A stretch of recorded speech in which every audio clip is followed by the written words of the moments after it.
Welcome to a new edition of the Neon Jazz interview series with Canadian jazz bassist John Lee. He talked about his life in jazz, COVID, and his new 2022 CD, The Artist. After graduating from the Berklee College of Music in 2016, the South Korean-born musician established himself as a prominent multi-instrumentalist in Vancouver, where he put in heavy lifting and self-reflection necessary to prepare for this brand new album. Enjoy the story. John, let's start at the top here. Thank you for taking a minute out for Neon Jazz. I appreciate it. No worries. Brand new album coming out at the end of a pandemic, hopefully. More chances to perform live and to get out with it. What does a release mean for you right now? I know a lot of musicians have kind of waited for certain moments, and it seems like right now is a good time. Oh, yeah. We spent a lot of time trying to get this out, Like, this was originally supposed to come out, I guess it would have been, the release should have been 2021 or 2020. I don't know. It's all kind of blurring in right now. Because of the pandemic, we had to delay, the recording process and the release and all that.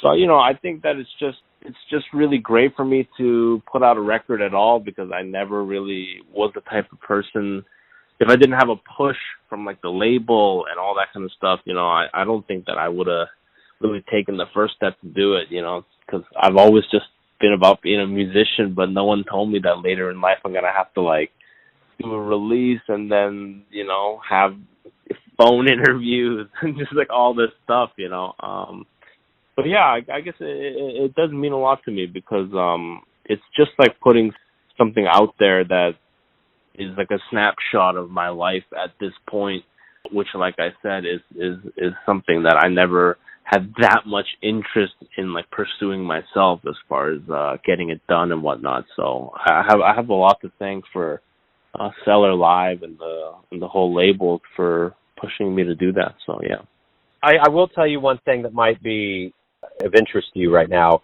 This morning I did a career fair at a local elementary school where I live. I'm in Lee Summit, the home of Pat Metheny, and I am amazed at how many kids do not know any jazz musicians at all. I mean, these are 5th and 6th graders. So I brought in a stack of CDs, and every time I get CDs, I usually get the music off of it, and then I give it to like hospices, or I give it away because I've used it. I don't want to just keep it in the shelf.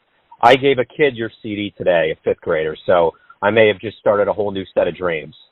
Oh, well, thank you for doing that. You got it. So speaking of the new disc, talk to me a little bit about what you're hoping the audience gets from this. I know you have a perception, but it's always different when you think about what you want the listener to get. I think that it's, for me, it's like, I've always been into like really straight ahead jazz music, like ever since I was like a young kid. My mom's like best friend, like from high school and stuff, that they do business together. He happens to be a jazz musician, like an amateur jazz guitar player, like in Japan. And he sent us like this box of CDs when I was like 8 years old that had all this like straight ahead jazz music in it.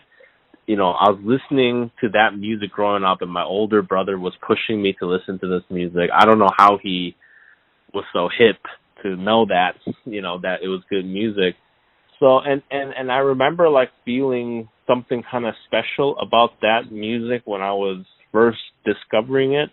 And I would say that this album that I just released was not as old school, definitely, as some of the stuff that I was listening to. But I'm hoping that, especially for younger listeners, that if they do happen to run into this, that they just get sort of the same feeling of what I got back then, where it will maybe get them to go down their own sort of path of, even if they're not becoming a musician, to at least like discover this music and maybe find more, and hopefully, like delve into the history a little bit of maybe where stylistically this music is coming from. I mean, I have a feeling that it's not, like I said, it's not really like coming from that old school. Like maybe for myself, I would hope that they would discover the generation before me and their music, as I'm influenced by their approach to the music, probably a little bit more than than the cats that were playing like way back in the day, you know. But it's all connected in a big lineage. So I just hope they would hopefully discover more music in this vein through listening to my music, I guess. So how did all this begin? How did the Jaws of Jazz get a hold of you? How did this journey start for you? You know, as I was saying earlier, when I was around 8 years old, my mom's best friend sent us this box of CDs. My older brother, who's a musician, he was the one that sort of pushed me. Like, I remember, you know, he got the first electric guitar in the house, and then he was like, hey, like, you should, like, play the bass so that we can play together.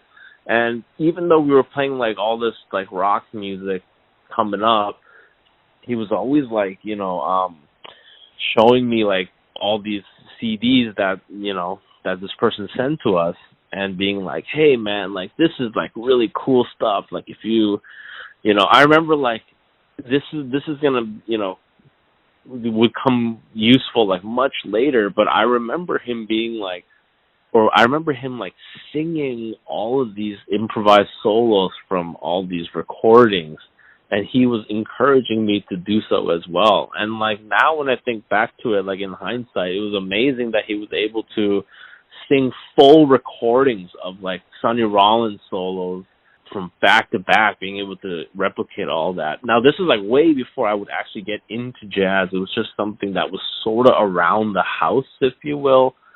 Through that, we always sort of used the high school music program as an excuse to play music. And, like, since we couldn't do our rock band stuff, there was a lot more jazz stuff going on there. Throughout high school, I just sort of developed an interest for the music and all that. And then right as I was about to graduate high school, I was recommended by Ingrid Jensen and the bass player named Christian Fabian to apply to Berklee College of Music. And basically I sent that in, was able to get this scholarship called the Slate Family Scholarship, which is a scholarship they give to one Canadian every year to get, like, a full ride for the whole thing. Like, they pay for tuition, they pay for housing and all this stuff.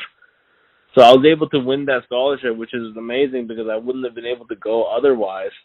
So that took me to the States. You know, that brought me out of Canada to go to the States. And then when I went to the States, you know, that's maybe something, you know, it's hard to condense that experience, but me being a Canadian musician, like, going to Boston and, like, being around a lot of Americans, like for me, like, as a Canadian, it was like this thing where it's like, oh my God, I'm going to America to learn American music. And, like, that was, like, kind of like a big deal for me.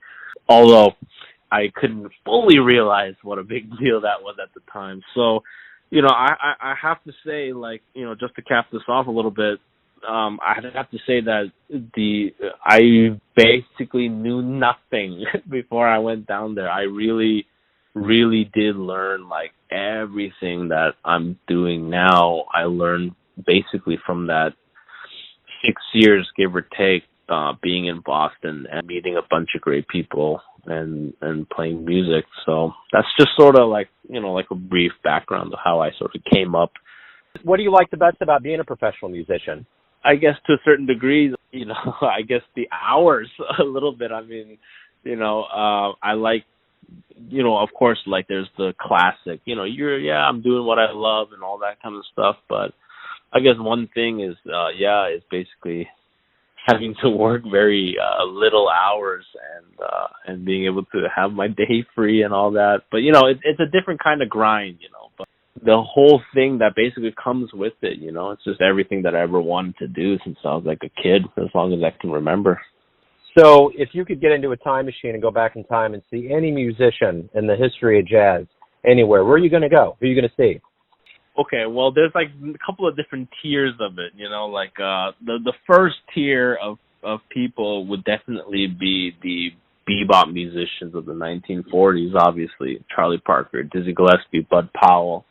Those are, like, the most important, or, you know, even though it goes back further than that, for what I do, those are, like, kind of, in my head anyways, it's like what I consider to sort of be the beginning of what I love about this music. So like if if I had to give one of those cheesy answers, it would be those guys. If I had to give sort of a more actually no, because because I was just about to say next person that I would have wanted to see who actually didn't pass away that long ago would be Ray Brown. Because Ray Brown is the reason that I started playing the bass.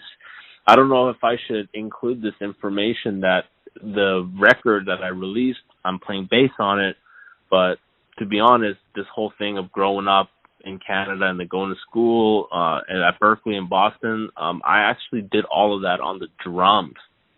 That's like what I went to school for and all that. So, and I picked up the bass while I was at school.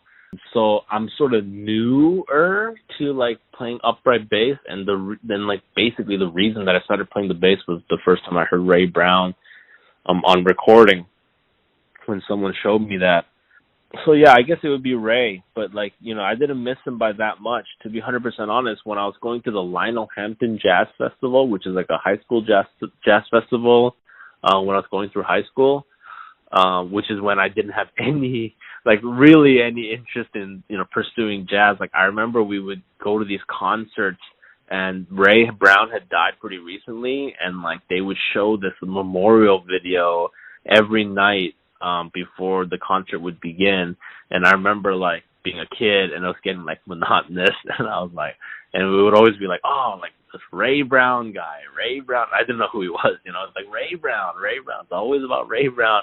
And I had no idea at that time that later he would become my biggest influence, So when I think back to that, it's kind of funny, So everyone has a perception of you, your family, your friends, your fans, but ultimately you live your life.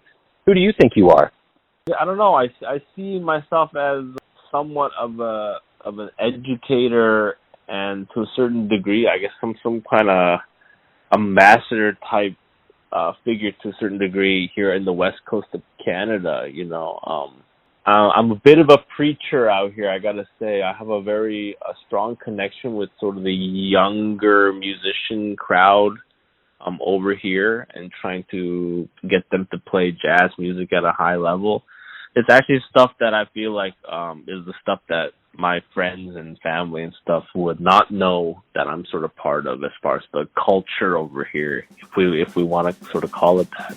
So basically, yeah, I'm just like a performing musician, but also has a deep passion for education, and possibly see myself maybe in the future being involved with that. Right on. John, hey man, thank you for taking a minute out today. I really appreciate it. Thanks for your patience and for the music. I appreciate it. No worries, Joe. Thanks for listening and tuning in to another Neon Jazz interview, where we give you a bit of insight into the finest players in Vancouver, Kansas City, and spots all over the globe, giving fans all that jazz. Thanks to John for his time, music, and story. If you want to hear more interviews, go to Famous Interviews with Joe Domino in the iTunes Store. Visit neonjazz at youtube.com, and for everything Neon Jazz, go to the neonjazz.blogspot.com, and for all things Joe Domino, go to joedomino.com, and when you're there, you can donate to the cause through PayPal or Patreon. Until next time, enjoy the jazz, my friends.